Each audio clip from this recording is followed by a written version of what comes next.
తాకట్లో ఉన్న బంగారాన్ని విడిపించి ఆ రోజున మార్కెట్ ధర కట్టి మిగిలిన డబ్బును మీకు అందిస్తుంది కొమ్మూరి గోల్డ్.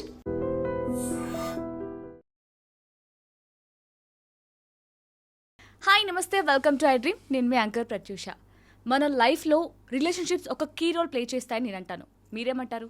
ఎందుకంటే మనం ఎంత సంపాదించినా, ఎంత హెల్దీగా ఉన్నా, మన రిలేషన్షిప్లో ఏమైనా ప్రాబ్లమ్స్ వస్తే అసలు లైఫే కోల్పోయినంత బాధగా ఉంటుంది కదా.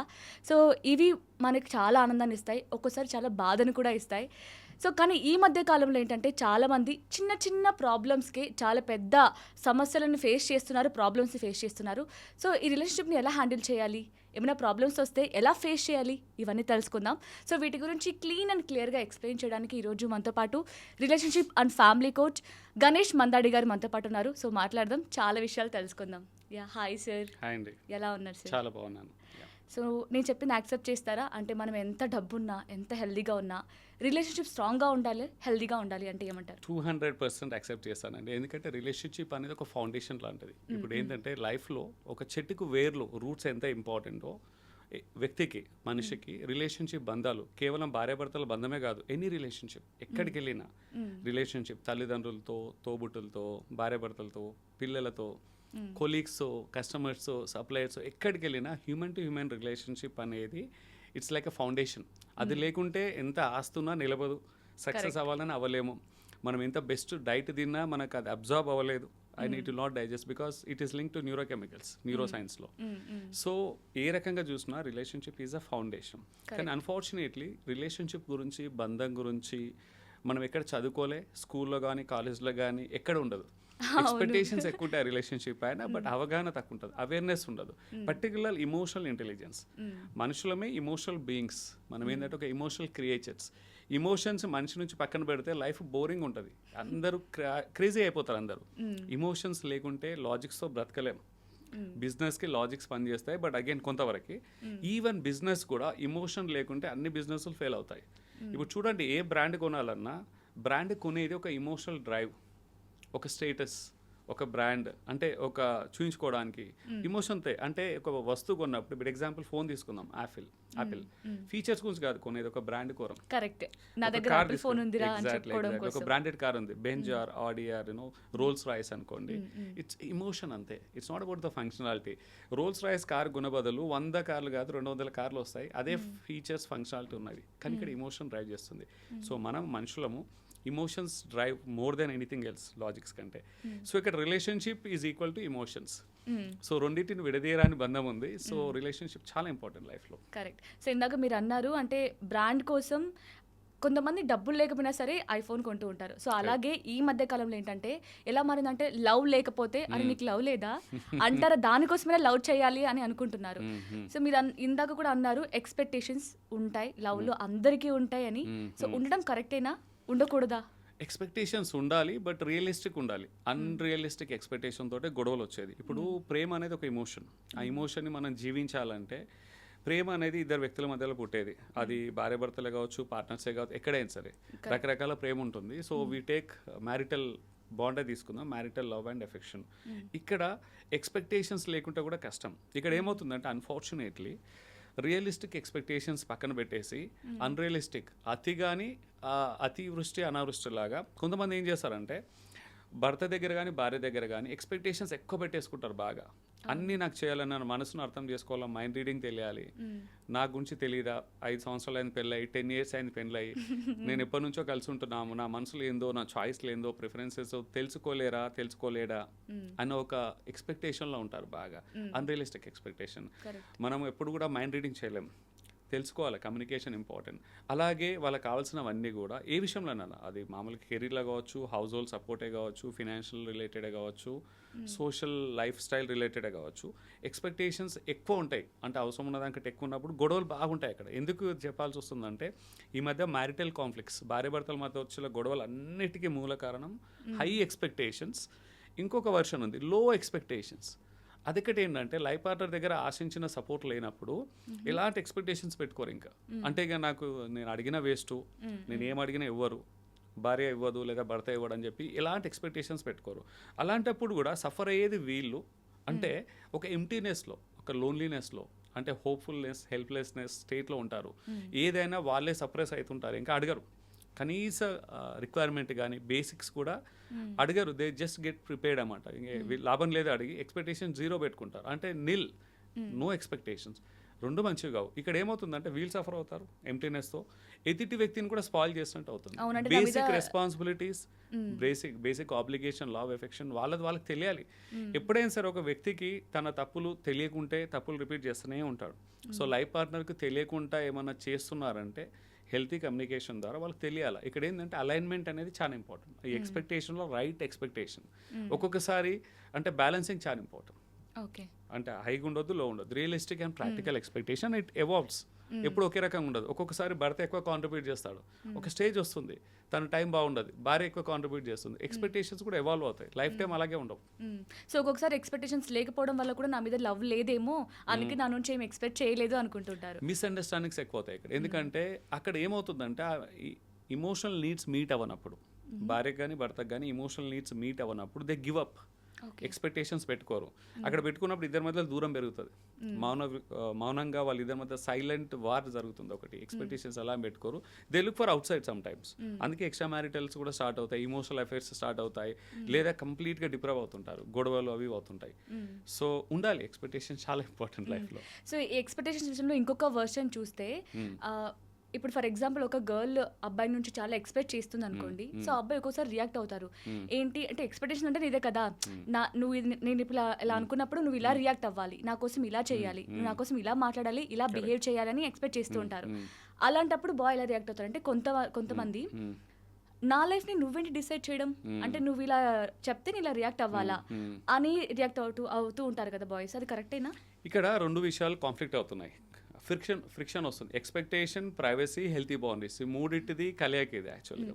ఇప్పుడు ఏంటంటే అమ్మాయికి అబ్బాయి మీద ఎక్స్పెక్టేషన్స్ ఉండాలా, and they should be A private space. అంటే పొసెసివ్గా, కంట్రోలింగ్గా, డామినేటివ్గా ఉండకూడదు. ఇది ఒక గ్యాప్ అయితే. రెండో గ్యాప్ ఏంటంటే ఎక్స్పెక్టేషన్ రెసిప్రోకల్గా ఉండాలి.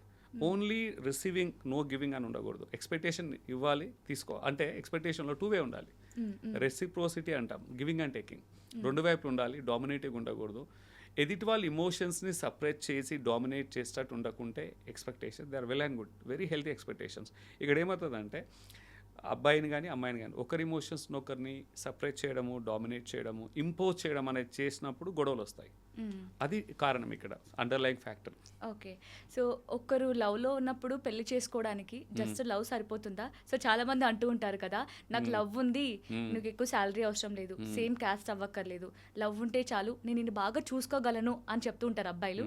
సో దీన్ని మీరు యాక్సెప్ట్ చేస్తారా? లవ్ ఉంటే సరిపోదండి. లవ్ ఉంటే only 20 marks. Out of 100 I will only give 20 marks as a relationship. Yes, just 20 marks. ఎంత ప్రేమ ఉండని, కొండంత ప్రేమ ఉండని, అది ఓన్లీ 20 మార్క్సే. ఇప్పుడు 5 క్వశ్చన్స్ ఉంటాయి పాస్ అవ్వడానికి, 20 మార్క్స్, 100 మార్క్స్ ఎగ్జామ్. అది మినిమం 50 వస్తే పాస్ అవుతారంటారు కదా. సో లవ్కి ఫుల్ మార్క్స్ వేసిన 20, అదే 20కి 20 వేసినా కానీ మిగతా దాంట్లో పర్ఫామ్ చేయకుంటే ఫెయిల్ అయినట్టే లైఫ్లో, మ్యారిటల్ లైఫ్లో. లవ్ అనేది వన్ ఆఫ్ ద ఆస్పెక్ట్ 5 ఎలిమెంట్స్లో. మిగతావి కూడా చాలా ఇంపార్టెంట్ అండి. మిగతాది ఏంటంటే అలైన్మెంట్. అలైన్మెంట్ అనేది మిగతా ఏరియాస్లో, ఇప్పుడు ఏంటంటే లైఫ్లో చాలా ఏరియాస్ ఉన్నాయి. లైఫ్ స్టైల్ కావచ్చు, పేరెంటింగ్ కావచ్చు, కెరియర్ కావచ్చు, ఫినాన్షియల్స్ కావచ్చు, రెస్పాన్సిబిలిటీస్ కావచ్చు, వీటన్నిటి మీద కూడా అలైన్మెంట్ అనేది చాలా ఇంపార్టెంట్. ఇప్పుడు అలైన్మెంట్ వచ్చేసరికి లవ్ ఒక్కటి ఇమోషన్, అది పక్కన పెట్టేద్దాం. ఎందుకంటే దానికి కొలత ఉండదు, వీ కాంట్ మెజర్ లవ్. ఎలాంటి మెషిన్ లేదు, మెట్రిక్ లేదు, లవ్ ఎంత దాన్ని కొలవడానికి. ఎలాంటి ఏదైనా ఎవరైనా ఇన్వైట్ చేస్తే బాగా అది హాట్ సెల్లింగ్ కేక్ లాగా అయిపోతుంది అది, లవ్ కొలిసే మెషిన్. పక్కన పెడదాం లవ్ని. Life is 80% about other than love. Responsibility నెరవేరుస్తుందా లేదా? ఒకవేళ రెస్పాన్సిబిలిటీ నెరవేర్చుకుంటే, ఇప్పుడు పెళ్లి ఇద్దరి మధ్యలో ప్రేమ బాగుంది, పెళ్లి చేసుకుంటారు. పెళ్లికి ముందు బాధ్యత ఉండదు, పెళ్లి తర్వాత బాధ్యతలు వస్తాయి. ఆ బంధం బాధ్యతలను తీసుకొస్తుంది. ఒక హస్బెండ్ రోలు, ఒక వైఫ్ రోలు, లేకపోతే కోడల్ రోలు, అల్లుడి రోలు, తండ్రి రోలు, కూతురు, అంటే ఉంటాయి కదా, ఆ రోల్స్ అనేవి వస్తాయి. ఆ రోల్స్ని, రెస్పాన్సిబిలిటీస్ ఫుల్ఫిల్ చేస్తున్నారా లేదా? అందులో ఎన్ని వస్తాయి? అవుట్ ఆఫ్ 20 1 2 3 4 5 రావాలి. తర్వాత ఇంకొకటి ఏంటంటే ఇద్దరికి ఇమోషనల్ కనెక్ట్ అనేది చాలా ఇంపార్టెంట్. ఇమోషనల్ బాండ్ ఏర్పడాలి. అంటే ఇద్దరి మధ్యలో ఇమోషనల్ సేఫ్టీ, ఇమోషనల్ కనెక్ట్ అనేది చాలా ఇంపార్టెంట్. ఈ మధ్యకాలంలో డివోర్సెస్, బ్రేకప్స్ ఎక్కువగా మాత్రం వీటి ద్వారానే అవుతున్నాయి.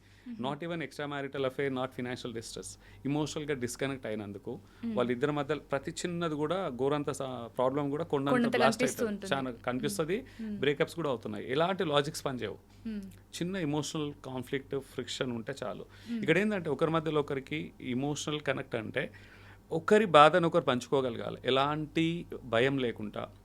అంటే ఎలాంటి లైఫ్ పార్ట్నర్ నన్ను జడ్జి చేస్తాడా, క్వశ్చన్ చేస్తాడా, వ్యాలిడేట్ చేస్తాడా అంటే ఎలాంటి భయాలు లేకుండా, ఓపెన్ బుక్ లాగా వల్నరబిలిటీ అంటాం ఇంగ్లీష్లో. సో ఎలాంటి ఫియర్ లేకుండా మనస్ఫూర్తిగా వాళ్ళు పంచుకోగలగాలి. లైఫ్ పార్ట్నర్ పూర్తిగా వినాలి, ఇమోషన్స్ విని అర్థం చేసుకొని కనెక్ట్ అవ్వగలగాలి. ఒకరికొకరు అలా ఇద్దరు టూ వే, అది వన్ వే కాదు, రెండు వైపులో ఉండాలి అది. సో ఇమోషనల్ కనెక్ట్, ఒకరి ఇమోషన్స్ ఒకరిని అర్థం చేసుకొని రెస్పెక్ట్ చేయడం, ఎంపథెటిక్గా లిజన్ చేయడం అనేది చాలా ఇంపార్టెంట్. ఇద్దరి మధ్యలో హెల్తీ కమ్యూనికేషన్ చాలా ఇంపార్టెంట్. ప్రేమతో పాటు కమ్యూనికేషన్ కూడా చాలా ఇంపార్టెంట్.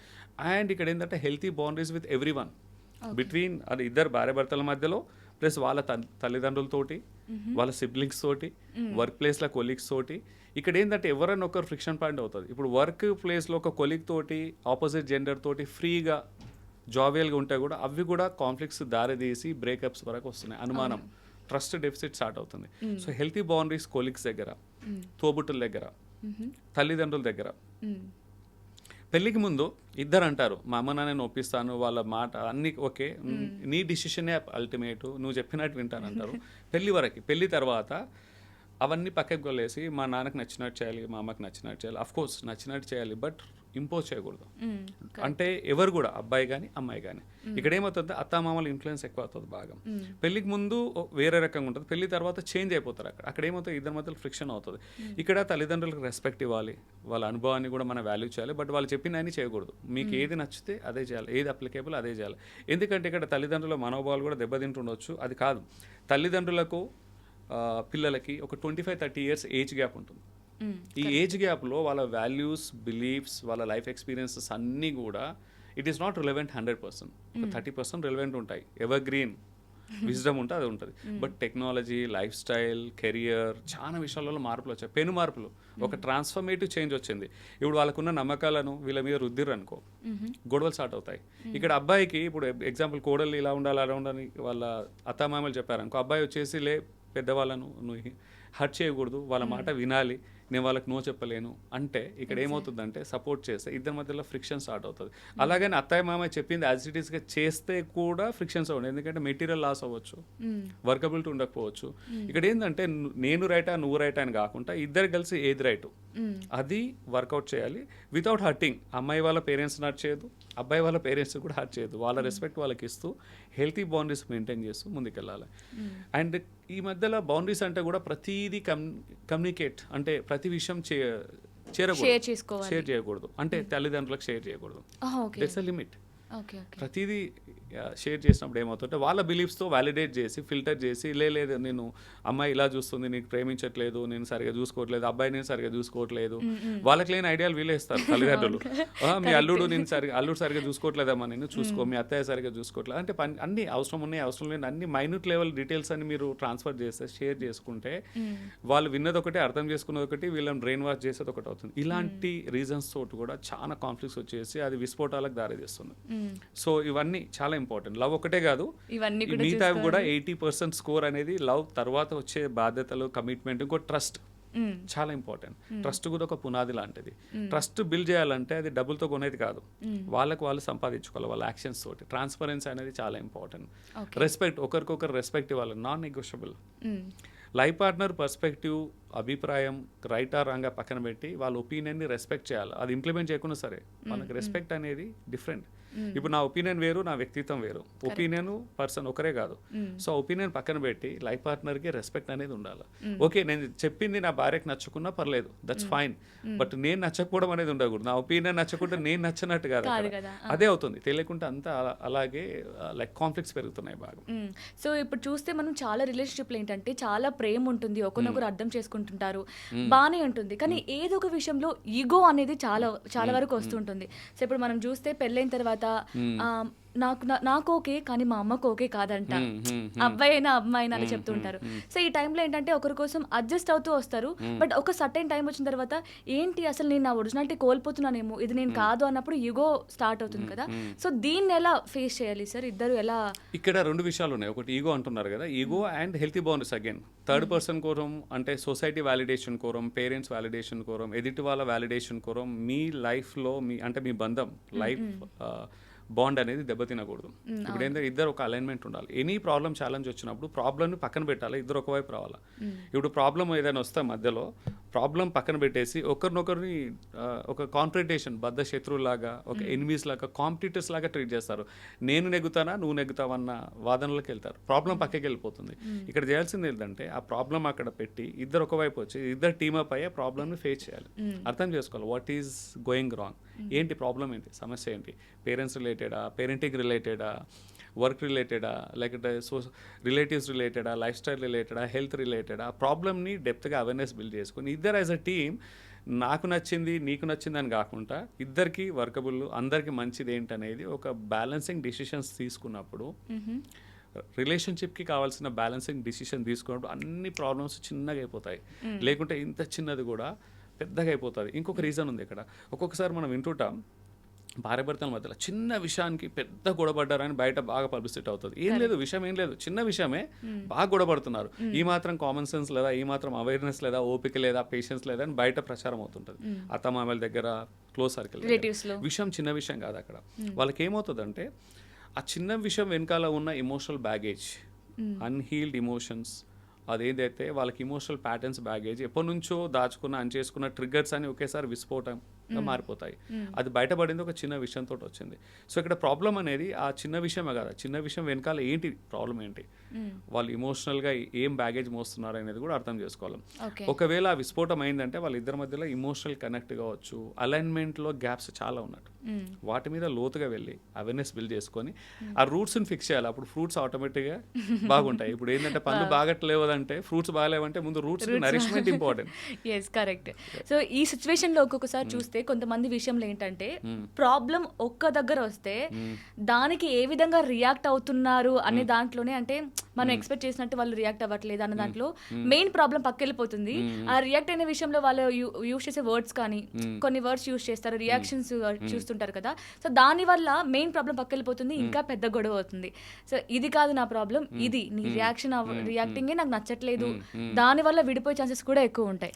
సో ఎలా రియాక్ట్ అవ్వాలి ఒక ప్రాబ్లం వచ్చినప్పుడు? ఇక్కడ ఏంటంటే రెండు విషయాలు. ఇక్కడ ఒకటి ఏంటంటే కమ్యూనికేషన్ హెల్తీగా ఉండాలి, రెండోది emotional intelligence, emotional maturity, emotional EQ అంటాం నేను యాక్చువల్లీ, ఇమోషనల్, ఈ రెండు ఉండాలి. ఎందుకంటే ఎలాంటి విషయాలని ఇన్స్టెంట్గా ఇంపల్సివ్గా రియాక్ట్ అవుతున్నామంటే వాళ్ళ ఇమోషనల్ రెగ్యులేషన్స్ హెల్తీగా లేనట్టు. రెండవది మిస్అండర్స్టాండింగ్ ఆల్రెడీ అయినట్టు. హెల్తీ కమ్యూనికేషన్ ఏంటంటే ఎనీ సంభాషణలో, కాన్వర్సేషన్లో, ఆర్గ్యుమెంట్ కావచ్చు, కూల్ హెల్తీ డిస్కషన్లో కావచ్చు, అపార్థం చేసుకోవడము, మిస్అండర్స్టాండింగ్ అయ్యే ఛాన్సెస్ ఎక్కువ. ఎందుకు అవుతాయంటే లైఫ్ పార్ట్నర్తో సెన్సిటివ్ విషయాలు మాట్లాడినా, చిన్న విషయాలు మాట్లాడినా వాళ్ళకు ఏం ఆన్సర్ ఇవ్వాలి, నా ఒపీనియన్ ఏం చెప్పాలి, రిప్లై ఏమి ఇవ్వాలనే వింటారు వాళ్ళు, అంతే తప్ప ప్రాబ్లమ్ని అర్థం చేసుకోరు వాళ్ళు. అసలు డెప్త్ ఏంటి, అసలు ఏం చెప్తున్నారు, సెన్సిటివిటీ ఏంటి, ఇష్యూ ఏంటి, ఏం లేదు. ప్రీ కన్సీవ్డ్తో అంటే అన్ని మైండ్లో ఉన్న డోర్స్ అన్ని షట్ చేసుకొని నేనేం రిప్లై ఇవ్వాలా, నేను ఎలా డిఫెండ్ అవ్వాలి, నేను ఎలా నెగ్గాలి, నా ఒపీనియన్ చెప్పాలి, they will just wait for reply. అది జస్ట్ వెయిట్, లేదా వాళ్ళని అన్చేయడానికి చెప్పేయడానికి, అది ఎప్పుడు ప్రాబ్లమే కదా, నువ్వు ఎప్పుడు ఇలాగే చెప్తుంటావు, పోని ఎంత సెన్సిటివ్ విషయం అయినా వినరు. ఇక్కడ ఏంటంటే కమ్యూనికేషన్ గ్యాప్, అసలు ప్రాబ్లం అర్థం చేసుకోరు, హెల్తీగా వినాలి. అంటే ఫస్ట్ రిప్లై ఏమిస్తామని పక్కన పెట్టి ప్రాబ్లం ఏంటని డెప్త్గా క్లియర్గా అవగాహన పెంచుకోవాలి, వినాలి. ఫస్ట్ ఎంపథెటిక్గా వినాలి. విన్నప్పుడు ఏమవుతుందంటే మిస్అండర్స్టాండింగ్స్ రావు. ఎందుకంటే ఇద్దరు విలన్స్ గారు, భార్య భర్త ఇద్దరు మంచోళ్ళే. ఒకవేళ ప్రాబ్లం అర్థమైతే వాళ్ళకి సెన్సిటివిటీ తెలుస్తుంది. ఆ ప్రాబ్లమే తెలియనప్పుడు ఏదో ఒకటి వాళ్ళు విననప్పుడు ఏమనుకుంటారు, ఇంకా మిస్అండర్స్టాండింగ్. ఇది ఒకటి. రెండోది ఏంటంటే ఇమోషనల్ మెచ్యూరిటీ లేకుంటే, ఏంటంటే ఇమోషనల్ ఇంటెలిజెన్స్ లేకుంటే ప్రతి చిన్న దానికి కోపము, ద్వేషము, హేట్రెడ్నెస్, ఇన్సెక్యూరిటీ, ఫియర్, భయం, ఇలాంటివన్నీ నెగిటివ్ ఎమోషన్స్ వాళ్ళని డామినేట్ చేస్తాయి. Emotional intelligence is the need of the hour. ఇప్పుడు భార్య భర్తలకు కావాల్సింది ఇమోషనల్ రెగ్యులేషన్స్. వాళ్ళ ఎమోషన్స్ని హెల్తీ ఎమోషన్స్ని సపరేట్ చేసుకుంటున్నారు, అన్హెల్తీ ఎమోషన్స్ని అన్వాంటెడ్గా ఓవర్గా ఎక్స్ప్రెస్ చేస్తున్నారు. దీంతో వచ్చే అంత విధ్వంసాలు. సంతోషాన్ని కూడా బయట పెట్టుకోరు, జస్ట్ సపరేట్ చేసుకుంటారు. అంబియన్స్ బాగాలేదు, ఎప్పుడు గొడవ పడతా, నేను హ్యాపీనెస్ ఎందుకు పంచుకోవాలని పంచుకోను, తను పంచుకోలేదు నేను ఎందుకు పంచుకోవాలి. ఇక్కడ బిగ్గెస్ట్ మిస్టేక్. ఇక్కడ హ్యాపీ ఎమోషన్స్ ఎక్స్ప్రెస్ చేయడం అనేది ఒక సంపాదన లాంటిది, ఇన్కమ్ లాంటిది. నువ్వు దాన్ని క్లోజ్ చేస్తే ఇన్కమ్ లేకుండా ఎలా బ్రతుకుతాము. నెగిటివ్ ఎమోషన్స్ ఎక్స్ప్రెస్ అనేది ఒక ఎక్స్పెండిచర్, స్పెండింగ్ లాంటిది. ఎప్పుడైనా సరే స్పెండింగ్ తక్కువ ఉండి ఇన్కమ్ ఎక్కువ ఉంటేనే లైఫ్ హ్యాపీగా ఉంటుంది, ఫినాన్షియల్గా, మెటీరియల్గా. రిలేషన్షిప్లో కూడా ఎమోషన్స్, నెగిటివ్ ఎమోషన్స్ ఎక్స్ప్రెస్ చేసేటి తక్కువ, పాజిటివ్ ఎమోషన్స్ ఎక్కువ ఉండాలి. అప్పుడు ఏమవుతుందంటే neurochemicals, it is link to physiology. మన బాడీలో హార్మోన్స్ రిలీజ్ అవుతాయి. అంటే మనకు కావాల్సిన లైఫ్ సర్వైవల్ కావాల్సినవి, హెల్తీగా ఉండడానికి, ఇమ్యూనిటీ గట్టిగా ఉండడానికి, బాండింగ్ హార్మోన్స్ అన్నీ ఇమోషన్స్ ఎక్స్ప్రెస్ చేసే విధానంలోనే రిలీజ్ అవుతాయి. ఒక ఎమోషన్ మనం healthy emotion, unhealthy emotion, positive emotion, negative emotions, దాన్ని బట్టే న్యూరోకెమికల్స్. ఇప్పుడు స్ట్రెస్ హార్మోన్ ఉంటుంది కార్టిసాల్, అది ఎక్కువ రిలీజ్ అయింది అనుకో క్రానిక్ డిసీజెస్ కూడా వచ్చేస్తాయి. డయాబెటిక్, హెచ్బి ఉంటాయి కదా, షుగర్ లెవెల్స్ పెరుగుతాయి, థైరాయిడ్ కావచ్చు, బ్లడ్ ప్రెషర్ కావచ్చు, కొన్ని క్రానిక్ ఎలిమెంట్స్ అనేది స్టార్ట్ అవుతాయి. ఎర్లీ ఏజింగ్ అనడం, ఓవర్ వెయిట్ అవ్వడము, అనర్థాలకు ఫిజియాలజీ, డైరెక్ట్లీ బయాలజీ మీద ఇంపాక్ట్ ఉంటుంది. అలాగే పాజిటివ్ హార్మోన్స్ కొన్ని ఉంటాయి, హ్యాపీనెస్, జాయ్ని, బాండింగ్, ఒక చిన్న హగ్ తీసుకున్నా, నవ్వుతూ మాట్లాడుకున్నా, సరదాగా స్పెండ్ చేసిన, హ్యాపీ మూమెంట్ స్పెండ్ చేసినప్పుడు పాజిటివ్ హార్మోన్స్ ఉంటాయి. డోపమిన్, ఆల్రెడీ వాళ్ళకి స్ట్రెస్ హార్మోన్స్ ఉన్నా వాటిని అణిచేస్తాయి.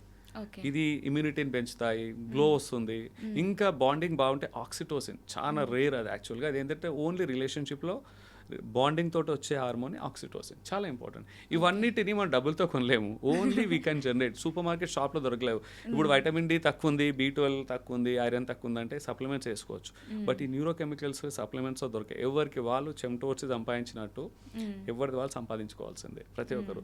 అండ్ డైరెక్ట్గా ఇండైరెక్ట్గా ఫ్యామిలీ మెంబర్స్ మీద మనమే ఇంపాక్ట్ చేస్తాం.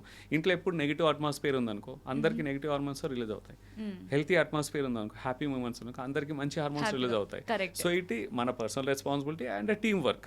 ఈ రెండు కలిసి వెళ్ళినప్పుడు రిలేషన్షిప్స్ హెల్తీగా ఉంటాయి, వాళ్ళు ఆరోగ్యంగా ఉంటారు. ఈవెన్ లాంజివిటీ, ఆయుష్ కూడా పెరుగుతుంది. It's a neuro science, philosophy కాదు, థియరీ కాదు, it's a neuro science. So ఒక గొడవ అయినప్పుడు కొంతమంది ఎలా ఆలోచిస్తారంటే, అబ్బా దీంతో ఆర్గ్యూ చేసి కూడా వేస్ట్, అసలు సొల్యూషన్ దొరకదు, ఇంకా పెద్దదవుతుంది, కానీ ఆర్గ్యూ చేయకపోవడం మంచిది అనిపిస్తూ ఉంటుంది. సో అది కరెక్ట్ ఏంటంటే ఆర్గ్యూ చేయకపోవడం కరెక్టా, లేదంటే ఆర్గ్యూ చేసి నా ఒపీనియన్ ఇది, నీ ఒపీనియన్ ఏంటి అని తెలుసుకోవడం కరెక్ట్? ఇక్కడ ఆర్గ్యూ చేయడమా లేకుంటే ఎక్స్ప్రెస్ చేయడమా అంటే పాయింట్ పెట్టడం, కమ్యూనికేట్ చేయడం, అది డెఫినెట్లీ పెట్టాలి, పాయింట్ ముందు పెట్టాలి. ఒకవేళ పెట్టకుంటే సైలెంట్ ట్రీట్మెంట్ అవుతుంది, వదిలేస్తాం, సైలెంట్గా మూవ్ ఆన్ అయిపోతారు. సైలెంట్గా ఉండడం ఇంకా చాలా విధ్వంసానికి దారితీస్తుంది. Silence is more dangerous. ఒకసారి ఎందుకు చెప్పాలి, కమ్యూనికేట్ ఎందుకు చేయాలి, వదిలేద్దాంలే, నా బాధ నేను పడతాను, నా బరువు నేను మూసుకుంటాను, నాకు హెల్ప్ లేదు అనుకోని అక్కడ ఏమవుతుంది అంటే గోరుతో పోయేది గొడవల వరకు వస్తుంది. ఇప్పుడు అది కమ్యూనికేట్ చేస్తే లైఫ్ పార్ట్నర్ సపోర్ట్ చేసేవాడు, లేకుంటే ఫ్యామిలీ మెంబర్స్ సపోర్ట్ చేసేవాళ్ళు ఈజీగా అయ్యేది. బర్న్అవుట్ అనేది ఉండదు, స్ట్రెస్ అనేది, వర్క్లోడ్ అనేది కాదు. ఇక్కడ ఏమవుతుంది అంటే ఇదొకటి నష్టపోతారు. రెండోది ఏంటంటే సైలెంట్ ట్రీట్మెంట్లో వాళ్ళకి తెలియకుండానే చాలా మిస్అండర్స్టాండింగ్స్కి దారి తీస్తాయి. అజంప్షన్స్ ఊహించుకుంటారు, అన్ని అజంప్షన్సే. సైలెంట్ ఉన్నారు అంటే వాళ్ళు 10 ఆలోచించుకుంటారు ఎందుకు సైలెంట్ ఉన్నారు. వాళ్ళకి ఏదో పడని ఏవో ఉంటాయి డాట్స్, పాస్ట్ బ్యాగేజెస్ ఏదో ఒకటి ఊహించుకుంటారు, దాన్ని పెంచి పోషించుకుంటారు. దీనివల్లనే నాతో మాట్లాడట్లేదు మా ఆయన, మా ఆవిడ మాట్లాడట్లేదు, లేకుంటే మా అమ్మ మాట్లాడట్లేదు అని ఒక అంటే గెస్సింగ్. ఇంకేంటంటే అజంప్షన్స్కి వెళ్ళిపోతారు, ఇల్యూషన్స్కి వెళ్ళిపోతారు. సో అది అవాయిడ్ చేస్తే ఇల్యూషన్స్, అజంప్షన్స్, ఊహలు ఏదో ఊహించుకొని ఒకటి ఊహించుకుంటారు, ఉన్నది ఒకటి ఊహించుకున్నది ఒకటి, డ్యామేజ్ మాత్రం క్లియర్, 100% డ్యామేజ్ అవుతుంది, నష్టపోతారు. సో వాళ్ళు ఏంటంటే క్లియర్గా కమ్యూనికేట్ చేసుకోవాలి. వాళ్ళు వినకున్నా మీ పాయింట్ ఆఫ్ వ్యూ పెట్టాలి. ఆర్గ్యుమెంట్ అని కాదు, పాయింట్ ఆఫ్ వ్యూ పెట్టండి. కానీ కొన్ని సిచ్యువేషన్లో సార్ జస్ట్ మీరు అంటున్నారు కదా క్లారిఫికేషన్ చేసుకోవాలి, కూర్చొని మాట్లాడాలని, బట్ కొన్ని సిచ్యువేషన్లో కొంతమంది విషయంలో ఏంటంటే కొంతమంది ప్రూఫ్ చూపిస్తే కానీ నమ్మరు. అంటే ఇప్పుడు ఫర్ ఎగ్జాంపుల్ ఏదైనా మిస్అండర్స్టాండింగ్ చేసుకున్నారు, వాళ్ళని వేరే వాళ్ళతో అనుకుంటున్నారు, ప్రతిసారి ప్రూవ్ చేసుకోవాలి అని అబ్బాయి ఎక్స్పెక్ట్ చేస్తారు. సో నేను ప్రూవ్ చేసుకుంటేనే నన్ను నమ్ముతాడా అని అమ్మాయి ఆలోచిస్తుంది. సో ఈ సిచ్యువేషన్ ఎలా హ్యాండిల్ చేయాలి? బేసికల్గా వీళ్ళు ప్రూవ్ చేసుకోవడం అనేది అవుట్కమ్, అది ఫైనల్ రిజల్ట్స్. ఫ్రూట్స్ అవి కింద రూట్స్ కరెక్ట్ లేవు, వాళ్ళ టర్మ్స్ బాగాలేవు, ఫౌండేషన్ బాగాలేదు, వాళ్ళిద్దరి మధ్యలో ఇమోషనల్గా కనెక్ట్ కానీ, ట్రస్ట్ కానీ, ఇద్దరి మధ్యలో ట్రస్ట్ లేనట్టు, ఇద్దరి మధ్యలో ఎమోషనల్ బాండ్ కానీ లేదు, ఈ ఇద్దరి మధ్యలో ఉన్న అండర్స్టాండింగ్, అలైన్మెంట్ లోపిస్తుంది. అందుకే ప్రతిదీ ప్రూవ్ చేయాలి. ఇది చట్టం కాదు, న్యాయస్థానం, కోర్టు కాదు, సాక్ష్యాలు ఉంటేనే చూసి ఆర్డర్ ఓకే పాస్ట్ అని చెప్పడానికి. రిలేషన్షిప్లో 90% విషయాలు ఇమోషన్స్ తోటే కనెక్ట్ అవుతాయి, ఇమోషన్స్ తోటే అర్థం చేసుకుంటాం. ప్రతిదానికి ప్రూఫ్ ఉండదు. అంతెందుకు అన్నీ మాట్లాడతాం. ప్రేమ అనేది మోస్ట్ ఓవర్ యూస్డ్ కదా. ప్రేమ ఉంటేనే కలిసి ఉంటారంట కదా. ప్రేమని ఎలా ప్రూవ్ చేస్తావు? Is there any proof? ఏమైనా సర్టిఫికేట్ ఉంటుందా, డాక్యుమెంట్ ఉంటుందా, మెషిన్ ఉందా? లేదు కదా. మనం చేసే హావభావాలు, మనం చేసే పనులు వీటి ద్వారానే కనపడుతుంది. అలాగే మన హావభావాలు, చేష్టలు అలాగే ఉన్నా, ఇప్పుడు నా ఒపీనియన్, నేను కొంచెం ఇమోషనల్గా డౌన్ ఉన్నప్పుడు మా లైఫ్ పార్ట్నర్ ముందులాగానే ప్రేమ చూపించినా నాకు అలా కనపడదు. పర్సెప్షన్ ఈజ్ ప్రొజెక్షన్ అంటారు. పర్సెప్షన్ అనేది మారుతుంటుంది. నా మనస్థితి ఎలా ఉంటే చుట్టుపక్కల పరిస్థితులు అలా కనపడతాయి నాకు. ఇప్పుడు లైఫ్లో చేంజ్ రావాలంటే పరిస్థితులు మారాల్సిన అవసరం లేదు. చుట్టుపక్కల మనకు కనిపించటం అన్నీ అలాగే ఉంటాయి. నా మూడ్ ఎలా ఉంటే అవి అలా మారుతుంటాయి. నేను హ్యాపీగా పాజిటివ్గా ఉంటే అవన్నీ పాజిటివ్గా ఉంటాయి, నెగిటివ్గా ఉంటే నెగిటివ్నే కనపడతాయి. ఇక్కడ పరిస్థితులు మారాల్సిన అవసరం లేదు. ఫస్ట్ మనస్థితి మారాలి. ఆ మనస్థితి మారినప్పుడు పరిస్థితులు పాజిటివ్గా కనపడతాయి. సో ఇక్కడ వీళ్ళ మధ్యలో ప్రూవ్ చేసుకోవాల్సిన పరిస్థితి వచ్చిందంటే అప్పటికే కొంచెం వాళ్ళ రిలేషన్షిప్ డ్యామేజ్ అయినట్టు. ఆ డ్యామేజ్ కరెక్ట్ చేసుకోవాలి, ఆ రూట్స్ని ఫిక్స్ చేసుకోవాలి. ఇక్కడ పైన మనం పెయింట్ వేసినా, ఇప్పుడు ఎగ్జాంపుల్ లీక్ అవుతుంది, వాల్ లీక్ అవుతుంది, పైప్ లీక్ అవుతుంది, మీద పెయింట్ వేస్తే కాదు, కింద ఎక్కడైతే ఉందో రూట్ కాసెస్, ఆ రూట్స్ని ఫిక్స్ చేయాలి. ఆ రూట్స్ ఏంటంటే ఇద్దరి మధ్యలో అలైన్మెంట్, ఇద్దరి మధ్యలో హెల్తీ కమిట్మెంట్, ఇద్దరి మధ్యలో రెస్పెక్ట్, ఒకరి మీద ఒక ట్రస్ట్ ఉందా లేదా, ఇవన్నీ ఫిక్స్ చేసినప్పుడు, ఇద్దరి మధ్యలో ట్రస్ట్ ఉన్నప్పుడు, నమ్మకం ఉన్నప్పుడు ప్రూఫ్స్ అవసరం లేదు. ప్రూఫ్ ఎప్పుడు కావాలి? నమ్మనప్పుడు, నమ్మకం లేనప్పుడు. ఆ నమ్మకం ఎప్పుడు ఉంటుంది? ఇద్దరి మధ్య రెస్పెక్ట్, ఒకరికొకరు రెస్పెక్ట్ ఇచ్చినప్పుడు. రెస్పెక్ట్ ఎప్పుడు ఇచ్చుకుంటారు? ఒకరికొకరు ఇమోషనల్గా సపోర్ట్ ఉన్నప్పుడు. ఒకదానికొకటి లింక్ ఉంది.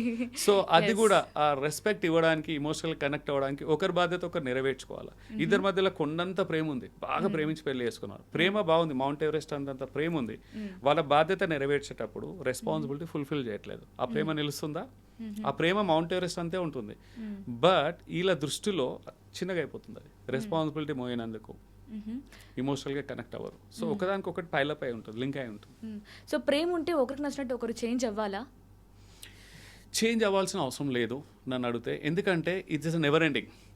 ఇప్పుడు లైఫ్ పార్ట్నర్ నా కోసం మారాలంటే అది ఎక్కడ ఎండ్ ఉండదు. ఫుల్ స్టాప్ అనేది ఉండదు చేంజ్కు.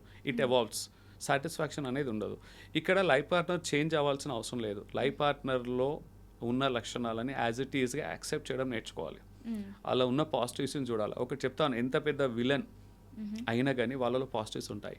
సో పెళ్లి చేసుకునేటప్పుడు విలన్లు చేసుకోవట్లేదు, శత్రువులతో పెళ్ళి అవ్వట్లేదు. ఇద్దరు అలైన్మెంట్ ప్రేమించి పెళ్లి చేసుకుంటున్నారు, లేదా అరేంజ్ మ్యారేజ్తో అన్ని హావభావాలు కలిసి కొంచెం కంపాటబిలిటీ అవి చూసుకునే చేసుకుంటున్నారు. పాజిటివ్స్ ఉన్నాయి ఆల్రెడీ. కానీ ఇక్కడ 90% పాజిటివ్స్ ఉండి ఒక 10% నెగిటివ్స్ ఉన్నప్పుడు మన ఫోకస్ అంతా లేని వాటి మీద దృష్టి పెడితే ఉన్నాయి కనపడవు, చిన్నగా అయిపోతాయి. కరెక్ట్. సో ఇక్కడ ఏంటంటే వాళ్ళ దగ్గర పాజిటివ్స్ ఏవి ఉన్నాయో వాటిని we should focus on what positives are there. మనకేం కావాలి అండ్ ఏవి బాగున్నాయి పాజిటివ్, వాటి మీద ఫోకస్ పెట్టినప్పుడు లైఫ్ పార్ట్నర్ చేంజ్ అవ్వాల్సిన అవసరం లేదు. చేంజ్ చేయడం అనేది పాసిబుల్ కాదు కూడా. టెక్నికల్గా, థియరిటికల్ కూడా చేంజ్ అవ్వలేరు. ఒకళ్ళు అయినా కానీ కొంతవరకు చేంజ్ అవుతారు, కంప్లీట్గా చేంజ్ అవ్వలేరు. వాళ్ళంతా వాళ్ళు ఎవాల్వ్ అవ్వడం అనేది ఓకే. అంటే వాళ్ళ దృష్టిలో నేను ఇక్కడ బాగాలేను, నేను కమ్యూనికేషన్ ఇంప్రూవ్ చేసుకోవాలా, ఓకేనా, ఇమోషనల్ ఎక్స్ప్రెషన్స్ మార్చుకోవాలి, ఓకే, ఇక్కడ నేను ఇంప్రూవ్ అవ్వాలా, హెల్త్ ఇంప్రూవ్ చేసుకోవాలి, ఇలాంటివి కొన్ని ఉంటాయి విజిబుల్. ఎవరికి వాళ్ళు రియలైజ్ అయ్యి చేంజ్ చేసుకునేది ఉంటుంది. బట్ నేను కూడా బలవంతంగా నా లైఫ్ పార్ట్నర్ పుష్ చేయలేదు, నువ్వు ఇది మారాలి, నువ్వు వెయిట్ తగ్గాలి, 5 కిలోలు అంటే తగ్గలేరు. వాళ్ళు ఏంటంటే they get in to threatening. అంటే వాళ్ళ సోవర్నిటీ, ఒక 2 దేశాల మధ్యలో సోవర్నిటీ ఎంత ఉంటుందో సెల్ఫ్ రెస్పెక్ట్ అనేది కూడా అలాగే ఉంటుంది. సోవర్నిటీ లాంటిది. వాటిని మనం ఏంటంటే హర్ట్ చేయలేము దాన్ని. సో ఎవరికి వాళ్ళు రియలైజేషన్, అవేర్నెస్ అయినప్పుడు వాళ్ళు మారుతారు. ఏదైనా చేంజెస్ ఉంటే ముందు వాళ్ళ పాజిటివ్ చెప్పండి, ఇది చేస్తే బాగుంటుందని చెప్పండి. But we can't impose. Life పార్ట్నర్ని మార్చడానికి మాత్రం ప్రయత్నాలు పెట్టకండి. వాళ్ళతో కనెక్ట్ అవ్వడానికి ట్రై చేయండి. అప్పుడు వాళ్ళ ఇంప్రూవ్మెంట్, చేంజెస్ అనేది న్యాచురల్గా ఎవాల్వ్ అవుతాయి. It's a by product. So love స్టార్టింగ్లో వాళ్ళు ఇప్పుడు ఫర్ ఎగ్జాంపుల్ ఒక పర్సన్ మనకు చూపించే వాళ్ళ కేర్ కానీ, వాళ్ళు చేసే బిహేవియర్ కానీ చాలా క్యూట్గా అనిపిస్తుంటుంది ఒక్కొక్కసారి. బట్ అవే రీజన్స్ రిలేషన్షిప్కి ఎంటర్ అయిన తర్వాత భరించలేనంత, ఏంటి ఇంత కేర్ ఏంటి, ఇది నాకు బాగా హట్ అవుతుంది, ఇంత కేర్ అవసరం లేదు నాకు. ఫస్ట్ ఏవైతే నచ్చుతాయో అవే భారంగా మారుతాయి పోను. సో ఎందుకు అలా? ఎందుకంటే ఇది న్యాచురల్, ఇది హ్యూమన్ ప్రాసెస్లో క్వైట్ న్యాచురల్. కేవలం రిలేషన్షిప్లో అయినా కాదు, బంధంలోనే కాదు, మనం ఏది కొన్నా సరే ఇప్పుడు బెస్ట్ ఆఫ్ ద బెస్ట్ ప్రతిసారి అంటారు సార్ మీరు మెటీరియల్తో ఎందుకు పోలుస్తున్నారు, బంధం మెటీరియల్ మన ఫేవరెట్ విల్లా కావచ్చు, ఫేవరెట్ ఇల్లు కొన్నా, బెస్ట్ కార్ కొన్నా, స్టార్టింగ్లో నచ్చినట్టు తర్వాత లూపోల్స్ కనపడుతుంటాయి అన్ని. ఇంకా ఇంకొంచెం ఫీచర్ బాగుంటే బాగుండేది, ఇది పని చేయట్లేదు, ఇది ఇలా ఇది అలా. స్టార్టింగ్లోనే ఎమోషనల్ స్పైక్ అనేది తగ్గాల్సిందే. ఎనీథింగ్ ఇమోషనల్ పెళ్లికి ముందు ప్రేమలో కొంచెం ఇమోషనల్ స్పైక్ పైన ఉంటుంది, తర్వాత కిందికి వచ్చి స్టెబిలైజ్ అవుతుంది. ఇక్కడ ఏంటంటే ఇదొక రీజన్ అవుతాయి. రెండో రీజన్ ఏంటంటే పెళ్లికి ముందు వాళ్ళది ట్రూ వర్షన్ బయటికి తెలియదు. ఇద్దరు లవర్స్ మధ్యలో పెళ్లికి ముందు ఏంటంటే they only show of their best version. వాళ్ళలో ఉన్న ఫ్లాస్ బయటపడవు. ఫ్లాస్ బయటపడ్డప్పుడు తర్వాత వాళ్ళ చిలిపి చేష్టలు, వాళ్ళ అల్లర్లు ఒకప్పుడు నచ్చినవి కూడా నచ్చవు. ఎందుకంటే వేరేవి డౌన్ సైడ్స్ కనపడతాయి వాళ్ళకి. అప్పుడు కనపడ్డప్పుడు ఏంటంటే they will compare both. So ఇంత బాగా మాట్లాడుతున్నా కానీ ఇది చేయట్లేదు, అవసరం ఉన్నాయి చేయట్లేదు, ఇలా ఎందుకున్నారు అనేది నెగిటివ్స్ కానీ ఫ్లాస్ కానీ ఇవన్నీ తర్వాత బయటపడతాయి. మూడోది ఏంటంటే రెస్పాన్సిబిలిటీ, బాధ్యత, కమిట్మెంట్, ట్రస్ట్, లాయల్టీ, ఇవన్నిటి కూడా పరీక్ష అనేది పెళ్లి తర్వాత స్టార్ట్ అవుతుంది. పెళ్లికి ముందు ఉండదు. పెళ్లికి ముందు ఎవరు లెక్క పెట్టారు, ఎందుకంటే షార్ట్ స్పాన్ కదా అది, హనీమూన్ పీరియడ్ లాగా ఒక మంచి పీరియడ్ ఉంటుంది, రోజీ పీరియడ్ అదంతా. పెళ్లి తర్వాత రియల్ వరల్డ్. చెప్పాలంటే పెళ్లికి ముందు రియల్ వరల్డ్ అయినా చెప్పాలంటే. రియల్ వరల్డ్ అంటే సోషల్ మీడియాలో రీల్స్ ఎలాగో అలాగే రియల్ లైఫ్కి ఎంత తేడా ఉందో పెళ్లికి ముందు అనేది రియల్ లైఫ్, పెళ్లి తర్వాత రియల్ లైఫ్. సో అక్కడ రెస్పాన్సిబిలిటీస్, పరీక్ష, నువ్వు బాధ్యతలు మోస్తారు. ఇద్దరు, ఒకరు కాదు, ఇద్దరిలో ఒకరు బాధ్యత మోయకున్నా నెరవేర్చకున్నా అది ట్రిగర్ అవుతుంది.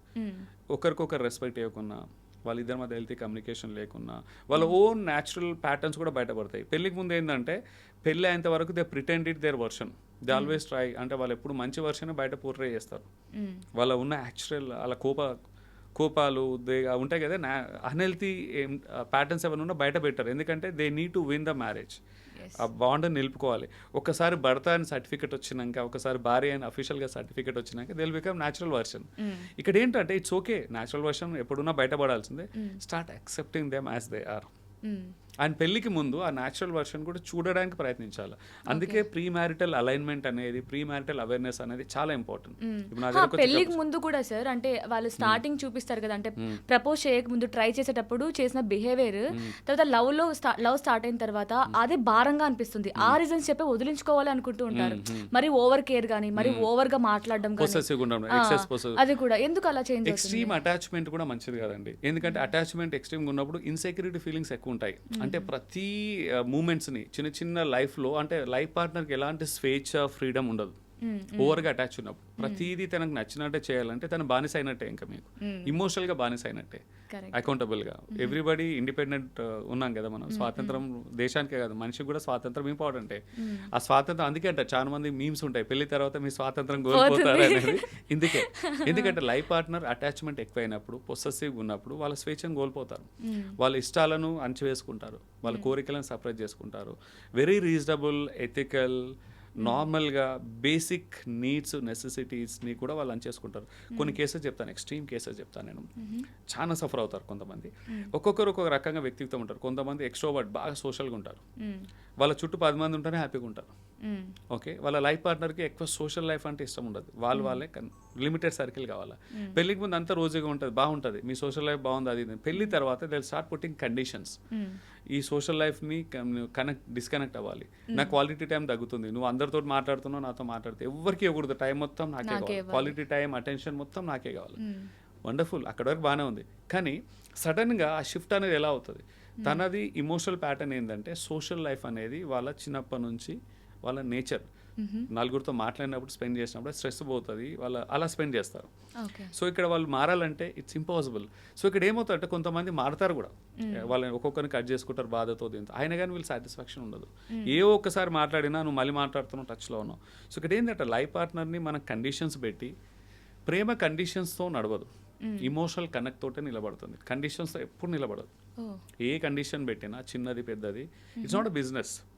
ఇమోషనల్ కనెక్షన్, ఆ కనెక్షన్ బిల్డ్ అయినప్పుడు లైఫ్ పార్ట్నర్ ఎంత ఆపోజిట్గా డైవర్స్గా ఉన్నా కానీ వాళ్ళ ఇద్దరి మధ్య హ్యాపీగా ఉంటుంది. ఇది వైబ్స్ కానీ రిలేషన్షిప్ హెల్తీగా ఉంటుంది. ఇద్దరు డైవర్స్గా ఉన్నా కానీ if they have an emotional connect between both of them. లేదంటే అసలు ఇద్దరు అంటే కంప్లీట్గా సరెండర్ అయిపోయినా కానీ గొడవలు వస్తాయి. ఎందుకంటే there is no end for possessiveness కానీ పర్ఫెక్షన్ కానీ, ఇది ఇలాగనే ఉండాలి, అది అలాగనే ఉండాలని కంప్లీట్గా it will get into OCD చెప్పాలంటే. సో ఎలాగో ఇన్సెక్యూరిటీ గురించి టాపిక్ వచ్చింది కాబట్టి, సో కొంతమంది బాయ్స్ ఏంటంటే లవ్లో ఉన్నప్పుడు తన పార్ట్నర్ ఎవరైతే ఉన్నారో అమ్మాయి జాబ్ చేస్తుంది. సో నాకు ఇలా ఉంటేనే ఇష్టం, ఇండిపెండెంట్గా అమ్మాయి జాబ్ చేయడం అంటే ఇష్టం నాకు. సో ఈ క్వాలిటీ నచ్చి నేను పెళ్లి చేసుకోబోతున్నాను, పెళ్లి చేసుకున్నాను అని ఉంటారు. సో పెళ్ళైన తర్వాత ఏంటంటే నీకు జాబ్ అవసరమా, మా ఇంట్లో అందరూ అంటే ఫ్యామిలీ వాళ్ళు కూడా అమ్మాయి జాబ్ చేస్తే తన చెయ్యి పైన ఉంటుంది, సో నీకు ఆపోజిట్ గా మాట్లాడుతుంది, నీకు ఎదిరించి మాట్లాడుతుంది, పేరు పెట్టి పిలుస్తుంది. సో ఇలాంటివన్నీ స్టార్ట్ అవుతాయి. సో ఎందుకు అంటారు అలాగా?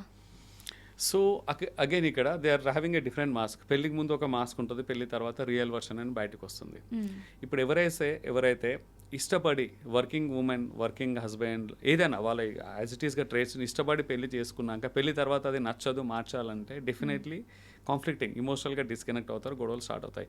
ఇక్కడ ఏంటంటే హెల్తీ బౌండరీస్ అనేది చాలా ఇంపార్టెంట్ అండ్ స్టెబిలిటీ, లాయల్టీ కూడా చాలా ఇంపార్టెంట్. లాయల్టీ అంటే లైఫ్ పార్ట్నర్కి ఒక కమిట్మెంట్ ఇచ్చినప్పుడు దానికి లాయల్గా ఉండాలి మనం. కమిట్మెంట్ ఏంటంటే ఓకే నువ్వు జాబ్ చేయొచ్చు, నువ్వు జాబ్ చేసుకో, నేను ఇష్టపడుతున్నాను, ఐ ఓకే అప్రూవల్ ఇచ్చినప్పుడు వెనక్కి తగ్గినప్పుడు ఆ కమిట్మెంట్ని ఫెయిల్ అయినట్టే కదా ఒకటి. రెండోది ఏంటంటే అంతకుముందు కూడా పేరెంట్స్ ఒపీనియన్ కన్సిడర్ చేయలేరు, ఒకవేళ కన్సిడర్ చేస్తే కూడా మీరు వర్కింగ్ ఉమెన్ని చేసుకోకూడదు, నాన్ వర్కింగ్ వాళ్ళని హోమ్ మేకర్నే చేసుకోవాలి. కరెక్ట్. అదేంటంటే పెళ్ళికి ముందు పేరెంట్స్ ఒపీనియన్ అవసరం లేదు, నేను ప్రేమించాను మా పేరెంట్స్ని ఒప్పిస్తాను పెళ్లి చేసుకుందాను పెళ్లి చేసి, పెళ్లి తర్వాత పేరెంట్స్ ఒపీనియన్ చాలా ఇంపార్టెంట్. నా ఒపీనియన్ కంటే పేరెంట్స్ ఒపీనియన్ ఇంపార్టెంట్. వాళ్ళని నొప్పించొద్దు, వాళ్ళని హర్ట్ చేయకూడదు, వాళ్ళు ఏం చెప్తే అదే. పెళ్లి చేసుకుంది మీరు, ఫ్యామిలీ కాదు. ఓకే వాళ్ళ ఒపీనియన్స్ పేరెంట్స్కి ఇచ్చే రెస్పెక్ట్ ఇవ్వాలి, బట్ అగైన్ మీ బాండ్ని ఇంపాక్ట్ అయ్యేది, మీ బాండ్ దెబ్బతినే యాక్షన్స్ ఏమైనా కానీ ఈవెన్ పేరెంట్స్ కూడా వాళ్ళిద్దరు పిల్లలు కాపురం బాగుండాలని ఇంటెన్షన్ ఉంటుంది, గొడవపడాలని లేదు. ఇక్కడ రోల్ ఎవరిది, భర్తది లేదా అమ్మాయిది, భార్యది కూడా. ఒక్కొక్కసారి వాళ్ళ అమ్మాయి వాళ్ళ పేరెంట్స్ కూడా ఇలాంటి ప్రాబ్లం క్రియేట్ చేస్తారు. ఇక్కడ అబ్బాయిది అమ్మాయిది వాళ్ళ పేరెంట్స్ని హెల్తీగా డీల్ చేయడం తెలుసుకోవాలి, వాళ్ళకి రెస్పెక్ట్ ఇచ్చి వాళ్ళ స్థాయిలను వాళ్ళని ఉంచాలి. వీళ్ళ లైఫ్లో ఇన్ఫ్లుయెన్స్ అనేది, ఇంటర్ఫియరెన్స్ అనేది కాపురానికి డ్యామేజ్ అయ్యేంత వరకు తెచ్చుకోకూడదు. హెల్తీ బౌండరీస్ అనేది చాలా ఇంపార్టెంట్. ఇంకొక రీసెంట్ కేసు ఈ మధ్యకాలంలో ఏమవుతుందంటే పెళ్ళికి ముందు నాకు వర్కింగ్ ఉమెనే కావాలి, అమ్మాయి అంటే వర్కింగ్ ఉమెన్ అయితేనే నేను చేసుకుంటాను, కోరుకొని వర్కింగ్ ఉన్న వాళ్ళని చేసుకుంటారు.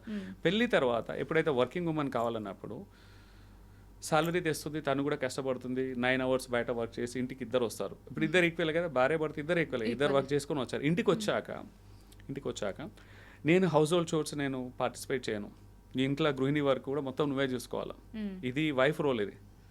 సో ఇక్కడ ఏంటంటే అక్కడ బయట వర్క్ పంచుకున్నప్పుడు, ఫినాన్షియల్స్ పంచుకున్నప్పుడు ఇంట్లో రెస్పాన్సిబిలిటీస్ కూడా పంచుకోవాలి, హౌస్ హోల్డ్ చోర్స్ కూడా పంచుకోవాలి. ఈ మధ్యలో సుప్రీంకోర్టు కూడా రీసెంట్ ఒక వర్డిక్ట్ ఇచ్చారు. రీసెంట్గా ఒక కేరళ అతను ఒక అతను ఫైల్ చేశాడు, మా ఆవిడ ఇంట్లో పని వంట సరిగ్గా చేయట్లేదు, ఇంట్లో పని చేయట్లేదు అని విడాకులకు అప్లై చేస్తే సుప్రీంకోర్టు ధర్మాసనం క్లియర్గా ఇచ్చింది, భార్య ఏంది ఒక పని మనిషి కాదు, మేడ్ కాదు, బానిస కాదు, లైఫ్ పార్ట్నర్స్ ఇద్దరు కలిసి కట్టుగా అన్ని పనులు చేసుకోవాలని క్లియర్గా ఇచ్చింది. విడాకులు ఇవ్వము and they made it A rule now kind of.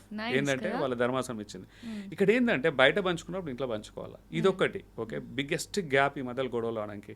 ఇంకొక వర్షన్ కూడా ఉంది, ఇప్పుడు మధ్యలో అమ్మాయిలు కూడా ఉద్యోగం చేస్తున్నారు, ఓకే భర్త సపోర్ట్ చేస్తున్నాడు, ఇంట్లో కూడా సపోర్ట్ చేస్తాడు భర్తలు, ఇంట్లో పనులు కూడా పంచుకుంటారు. కానీ అమ్మాయిలు భార్యలు సాలరీ పంచుకోరు. ఎందుకంటే ఒక రీజన్ చెప్తారు అక్కడ. రీజన్ ఏంటంటే అక్కడ కూడా ఏంటంటే ఇక్కడ భర్త ఇంతకు ముందు ఒక హౌస్ వైఫ్ రోల్ నువ్వు ఫుల్ఫిల్ చేయాలన్నట్టు, అక్కడ అమ్మాయి కూడా ఒక భర్త రెస్పాన్సిబిలిటీ నీది, ఇంట్లో ఖర్చులు అన్ని నువ్వే పెట్టాలి, అన్ని నువ్వే చూసుకోవాలి, నీకు ఎలాంటి రైట్స్ హక్కులు లేవు నా సంపాదన పైన, అవి నావే, నేను ఎవరికైనా ఇచ్చుకుంటాను, నేను ఏం చూపించాను, ఎక్స్పెన్సెస్ ఇన్వెస్ట్మెంట్ ఏం చూపించాను, కంప్లీట్లీ మై ప్రైవేట్ జోన్. అది కూడా చాలా గొడవలకు ఈవెన్ బ్రేకప్స్ వరకు కూడా దారితీస్తాయి. రెండు వైపులా కూడా ఉంది, అతివృష్టి అనావృష్టి. ఇక్కడ అబ్బాయిలు చేస్తున్నారు, అక్కడ అమ్మాయిలు చేస్తున్నారు. అబ్బాయిలు ఇంట్లో పనులు పంచుకోవాలి వర్కింగ్ చేసినప్పుడు. ఇప్పుడు ఏంటంటే ఇక్కడ అబ్బాయి కూడా ఇద్దరు వర్కింగ్ చేసినప్పుడు తను కూడా ఎంతో కొంత డైరెక్ట్గా ఇండైరెక్ట్గా భారాన్ని మోస్తున్నారు. ఇద్దరు వర్క్ చేసినప్పుడు సాక్రిఫైసెస్ ఉంటాయి, పేరెంటింగ్లో సాక్రిఫైస్ ఉంటుంది, హౌస్ హోల్డ్ సాక్రిఫైసింగ్ ఉంటుంది, moral support, emotional, physical support ఉంటుంది. అలాంటప్పుడు ఫినాన్సెస్లో కూడా పంచుకోవాలంటే, పంచుకోవడం in the sense common goal, ఇద్దరు కలిసి స్పెండ్ చేయాలి, ఇద్దరు కలిసి ఇన్వెస్ట్ చేయాలి, ఇద్దరు కలిసి ఒక కామన్ ఫినాన్షియల్ గోల్ ఉండాలి.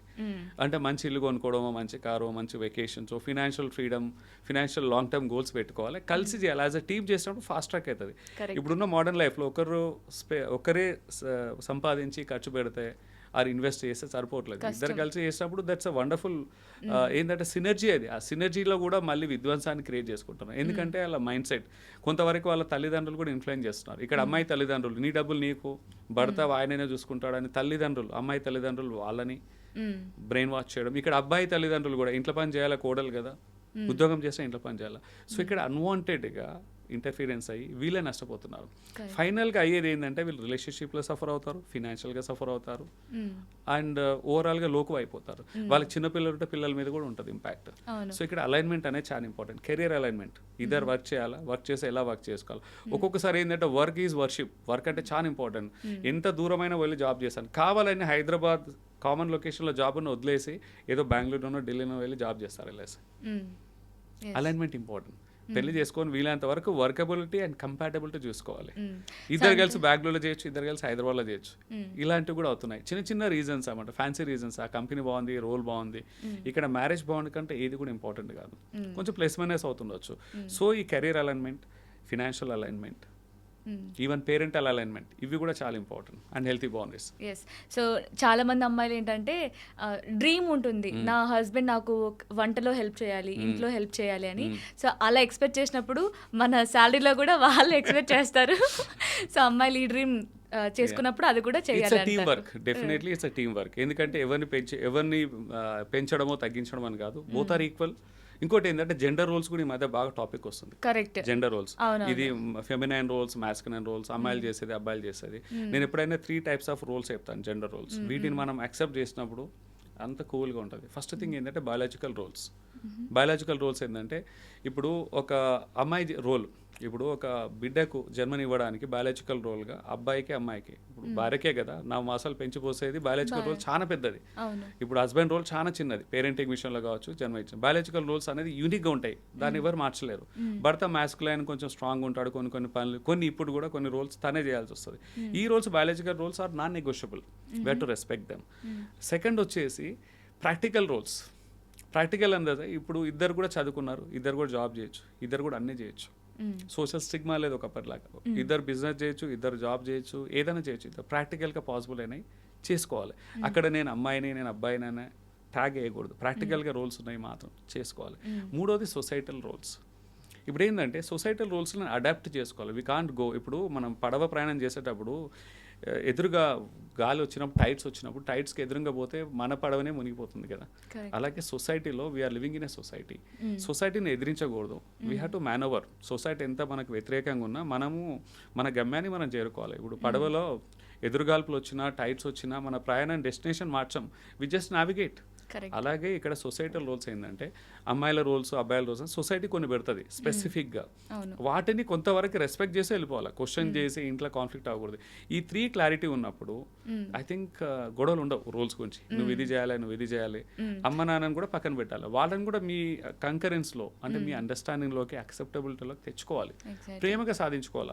అత్త మామయ్యలు కావచ్చు, అమ్మ నాన్నని కావచ్చు, వాళ్ళని మీరు కూడా మీ టీంలో కలుపుకోవాలి. తర్వాత వాళ్ళని మంచిగా చూసుకొని ఎవరి స్థాయిలో వాళ్ళు ఉంటే సరిపోతుంది. సో ఈ విషయంలో ఏంటంటే అబ్బాయిలు కూడా, సో ఇద్దరు జాబ్ చేస్తున్నప్పుడు, అమ్మాయి కూడా వర్క్ చేస్తున్నప్పుడు ఏంటంటే తినకు మాత్రం ఫీమేల్ ఫ్రెండ్స్ ఉండొచ్చు, ఎందుకంటే నా వర్క్లో నా ప్లేస్లో ఫ్రెండ్స్ ఉన్నారు నాకు అని చెప్పచ్చు. కానీ అమ్మాయి మాత్రం వాళ్ళ ఫ్రెండ్స్ ఉంటే, నువ్వు నేను ఒకటేనా, నేను అబ్బాయిని, నాకు ఫ్రెండ్స్ ఉండొచ్చు, నీకెందుకు అని క్వశ్చన్ చేస్తుంటారు. టాపిక్ ఇది. ఇక్కడ ఏమవుతుందంటే నాకు ఆపోజిట్, పర్టికులర్గా ఫ్రెండ్స్ ఆపోజిట్ జెండర్ ఉన్న వాళ్ళకు, ఇప్పుడు అబ్బాయికి female friends, opposite gender friends ఉన్న సెన్సిటివిటీ, వాళ్ళతో క్లోజ్గా మెలిగినప్పుడు ఇన్సెక్యూరిటీ ఫీలింగ్స్ వస్తాయి. ఆబ్వియస్గా ఇన్సెక్యూరిటీ ఫీలింగ్, భయం, ఫియర్, ఎవరి ఫియర్స్ అలాగే. అలాగే అమ్మాయి కూడా ఆపోజిట్ మేల్ ఫ్రెండ్స్తో క్లోజ్ ప్రాక్సిమిటీ ఉన్నప్పుడు భర్తకు కూడా కొంచెం ఇన్సెక్యూరిటీ ఫీలింగ్స్ వస్తాయి.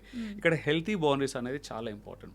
ఫ్రెండ్స్ ఉంటారు, అందరు ఉంటారు, అబ్బాయిలు ఉంటారు, అమ్మాయిలు ఉంటారు ఫ్రెండ్స్, బట్ హెల్తీ లిమిట్స్ అనేది చాలా ఇంపార్టెంట్. ఇప్పుడు అబ్బాయిలతో, ఒక భర్తకి అబ్బాయిలతో ఎంత క్లోజ్గా ఉన్నా భార్యకి ఎలాంటి ఇబ్బంది ఉండదు. బట్ ఆపోజిట్ జెండర్ అమ్మాయిలతో ఉన్నప్పుడు అయితే సేమ్ వే వైఫ్కి కూడా, అమ్మాయిలతో భార్యకు ఎలాంటి ఫ్రెండ్షిప్ ఎంత డీప్గా ఉన్నా పర్లేదు, బట్ ఆపోజిట్ జెండర్ ప్రాబ్లం. ఇక్కడ హెల్తీ బౌండరీస్ అనేది చాలా ఇంపార్టెంట్. ఇక్కడ ఏంటంటే ట్రాన్స్పరెన్సీ అండ్ హెల్తీ బౌండరీస్ చాలా ఇంపార్టెంట్. ఎంతవరకు ఉండాలో అంతవరకు ఉండాలి. అంటే లైఫ్ పార్ట్నర్కి డౌట్, అనుమానం వస్తుంది, మీ ట్రస్ట్కి విఘాతం కలిగిస్తుంది, నమ్మకం డైల్యూట్ అవుతుంది అన్నప్పుడు ఆ హెల్తీ బౌండరీస్ అనేది దాటుతున్నట్టే. ఒకరి ఎమోషన్స్ని ఒకరు రెస్పెక్ట్ చేయాలి. నేను ఫ్రెండ్షిప్ కట్ చేయాలనట్లేదు, ఎక్కడ ఉండాలో అక్కడే ఉండాలి. సో అంటే ఒక లిమిట్స్ దాటకూడదు, ఒక లక్ష్మణ రేఖ అనేది ఉండాలి హెల్తీ బౌండరీస్ అనేది. ఫ్రెండ్షిప్ కట్ చేయకూడదు, బట్ లిమిట్స్ పెట్టుకోవాలి, హెల్తీ లిమిట్స్. సో సార్ ఇప్పుడు జనరేషన్ చూసుకుంటే అప్పట్లో అబ్బాయి ఎలా ఉన్నాడు అంటే ఒక మ్యారేజ్ చేసుకోవాలనుకున్నవారు అమ్మాయి కోసం అబ్బాయి ఎలా ఉన్నాడు, ఏం జాబ్ చేస్తున్నాడు, శాలరీ ఎంత ఉంది, ఇలా చూసుకునేవాళ్ళు. కానీ ఇప్పుడు ఏంటంటే అత్త ఏం చేస్తుంది, అత్త ఎలాంటిది, అత్తను చూసి పెళ్లి చేయాల్సి వస్తుంది అనమాట. సో ఎందుకు అంటే ఒక మ్యారీడ్ లైఫ్ లో అసలు హస్బెండ్ రోల్ ఏంటి, అత్త రోల్ ఎలా ఉంటే బాగుంటుంది, వైఫ్ రోల్ ఎలా ఉంటే బాగుంటుంది, సో ఈ ముగ్గురు ఎలా ఉంటే ఒక హెల్దీ రిలేషన్షిప్ ఉంటుంది అంటారు? మీరు అడిగిన ప్రశ్న ఒక సముద్రం అంత పెద్దదమ్మా, అది నేను చిన్నగా ఇదే చెప్తాను. ఇక్కడ ఏంటంటే పెళ్లి అనేది ఒక ఇద్దరు వ్యక్తుల మధ్యలో కాదు, భార్య భర్తలు కాదు, వాళ్ళ ఫ్యామిలీ బ్యాక్గ్రౌండ్, వాళ్ళ బిలీఫ్స్, వాళ్ళ నమ్మకాలు, వాళ్ళ బ్యాక్గ్రౌండ్స్ అన్ని.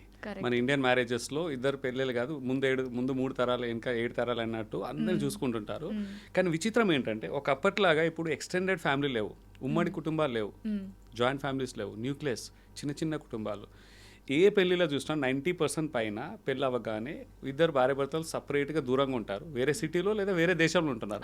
అయినా కానీ అత్త కోడళ్ళది ఆ ఫైట్, ఆ గ్యాప్స్ అనేది ఇంకా పెరుగుతూనే ఉన్నాయి కానీ తగ్గట్లేదు. ఎక్కడున్నా ఎంత దూరం ఉన్నా అత్త కోడళ్ళ మధ్యలో ఆ కాన్ఫ్లిక్ట్స్, ట్రిగ్గర్స్ అనేది వస్తుంది. అది వెరీ సెన్సిటివ్ క్వశ్చన్ అది, కావాలని. ఒకప్పుడు దగ్గర ఉన్నప్పుడు ఉండేది, ఇప్పుడు ఫోన్లో, కమ్యూనికేషన్లో, ఎక్స్పెక్టేషన్స్ ఏ మాత్రం తగ్గలే, అదే ఇంట్రెస్ట్తో ఉంది. ఇక్కడ ఏంటంటే అబ్బాయి గుణగణాలు ఎంత ఇంపార్టెంటో ఫ్యామిలీ బ్యాక్గ్రౌండ్, అత్తయ్య అలైన్మెంట్ కూడా అంతే ఇంపార్టెంట్. కానీ ఎంత మంచి అత్తయ్య, దేవత లాంటి అత్తయ్య దొరికినా గొడవలు అవుతున్నాయి, అలాగే దేవత లాంటి కోడలు ఉన్నా కానీ అత్తయ్యతో గొడవలు అవుతున్నాయి. ప్రాబ్లమ్ వాళ్ళది కాదు, ప్రాబ్లం ఏంటంటే వాళ్ళ ఇమోషనల్ ప్యాటర్న్స్, వాళ్ళ బిలీఫ్స్, ఓకే, వాళ్ళది ఏంటంటే వాళ్ళ ఇన్సెక్యూరిటీ ఫీలింగ్స్, వీటి మధ్యలో గొడవలు అవుతాయి. ఎప్పుడైనా వ్యక్తుల మధ్యలో కాదు, వాళ్ళకున్న నమ్మకాల మధ్యలో గొడవలు అవుతాయి.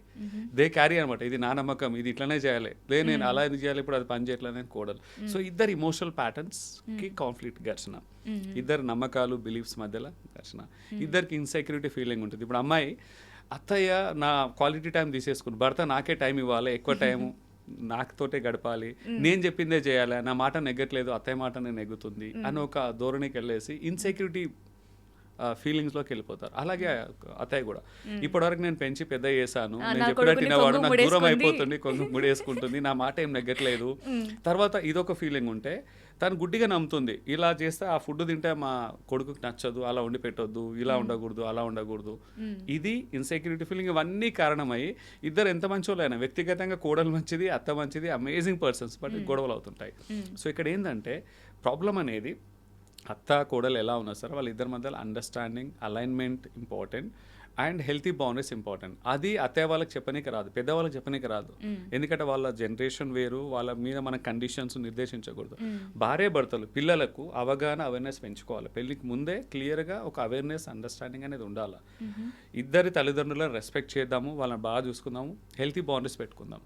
వాళ్ళని నొప్పించకుండా, వాళ్ళని హర్ట్ చేయకుండా, వాళ్ళని ఎలా కన్విన్స్ చేయాలని ఇద్దరు ఒక మాట మీద ఉన్నప్పుడు ఎలాంటి ప్రాబ్లం కాదు. అది బైపాస్ అయినప్పుడే కొడుకెళ్ళేసి అన్ని అమ్మకి చెప్పేయడము, అమ్మ పార్టీ అయిపోతే గొడవలు స్టార్ట్ అవుతాయి. అలాగే ఇప్పుడు కోడలు కూడా వాళ్ళ అమ్మకి వెళ్ళి చెప్పేస్తే ఓకే. ఇక్కడ ఏమవుతుందంటే ఇద్దరి మధ్యలో రైవలరీ అనేది అత్త కోడళ్ళకి కాదు, తర్వాత అల్లుడికి వాళ్ళ అత్తమామలతో, తర్వాత ఇక్కడ వీళ్ళ తల్లిదండ్రులకు వాళ్ళ తండ్రులకి, ఇది పెద్ద కురుక్షేత్రాలకు మహా యుద్ధం అయిపోతుంది. అనుకోకుండా పెద్దగా అయిపోయి ఒక్కొక్కసారి ఏంటంటే ఇవి బ్రేకప్స్ వరకు కూడా దారి తీస్తున్నాయి. అంటే ఒకసారి చిన్నగా అగ్గి రాస్తే అది ఎక్కడి వరకు ఎంత తెలియదు, ఇమీడియట్లీ మనం దాన్ని ఆపకుంటే, ఆర్పేయకుంటే పెద్దగా అయిపోతాయి. ఈ గొడవలు కూడా స్టార్టింగ్లోనే అణిగిపోతే చేసి సార్ట్అవుట్ చేస్తే పర్లేదు, లేకుంటే అది పెద్దగా అయిపోతుంది. ఇప్పుడు చూడండి, మామూలుగా మన ఎవరికైనా సరే చిన్న ఇన్ఫెక్షన్, షుగర్, డయాబెటీస్ ఉన్న వాళ్ళకి చిన్న ఇన్ఫెక్షన్ స్టార్టింగ్లో ట్రీట్ చేస్తే అయిపోతుంది, దాన్ని వదిలేస్తే పెద్దగా అయితే యాంపిటేషన్ చేసేస్తారు, కాళ్ళు నరికేయడం, కట్ చేసే వరకు వెళ్తుంది. ఇక్కడ కూడా అంతే, బ్రేకప్స్, డివోర్సెస్ వరకు వెళ్తున్నాయి. ఇమీడియట్లీ గొడవ చిన్నగా ఉన్నప్పుడే, మిస్అండర్స్టాండింగ్స్ ఉన్నప్పుడే అప్పుడు ఇమీడియట్లీ సార్ట్అవుట్ చేసుకోవాలి. ఎక్కువ రోజులు దాన్ని అలాగే వదిలేయకూడదు. Understanding important. ఇక్కడ అత్తమామలే తప్పు కాదు, నన్ను అడిగితే పిల్లలది.